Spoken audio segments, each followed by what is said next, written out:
Mga magsasaka at may-ari ng palayan sa Oriental Mindoro, apektado umano ng mataas na presyo ng produktong petrolyo.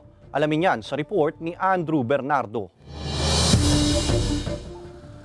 2 dekada ng magsasaka ang 37 anyos na si Arnel mula sa Barangay Anilaw, Bungabong, Oriental Mindoro. Ito na ang kanyang ipinambuhay sa 3 anak. Kwento niya, maalwan ang pagsasaka noong mga nakaraang taon dahil gamit nila ang traktora ng may-ari ng palayan. Pero ngayon, pahirapan na ang pagsasaka dahil balik sila sa mano-manong pagtatanim at pagbubungkal ng lupa. Mas maganda sir ay ang traktor talaga.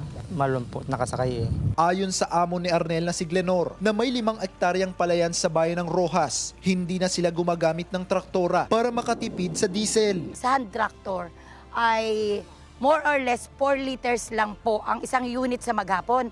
Samantalang sa tractor po, gumagastos ako ng sa isang hektarya po kasi pinakamababa na ang 15 to 20. Hindi lamang mga magsasaka yung apektado ng mataas na presyo ng produktong petrolyo dito sa Oriental Mindoro dahil labis ding apektado yung may-ari ng palayan. Sa katunayan, may ilan ang nagbenta o nagsanla ng kanilang palayan dahil wala nang kinikita.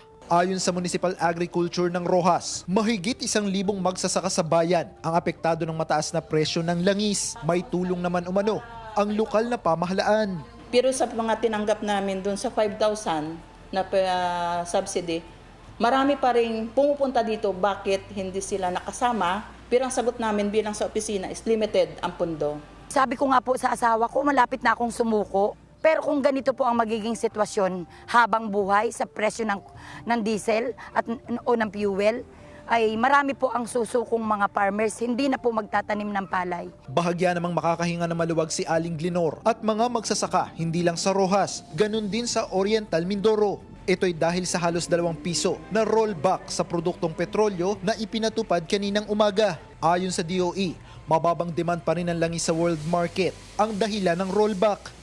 Naglabas ng forecast itong si OPEC member countries na sa nalalabing buwan ng 2022 at saka sa early 2023 ay binaba nila yung oil demand growth. So nakita nilang pagbaba ng demand. So ibig sabihin, hindi ganun kalaki yung pag-recover kagad ng mga bansa. Ito na ang ikatlong linggong sunod-sunod na rollback sa langis na naitala ng DOE. Hangad ng mga magsasaka sa Oriental Mindoro na magtuloy-tuloy ang rollback. Kasama si J.R. Manjares, Andrew Bernardo, Balitang Southern, Tagalog.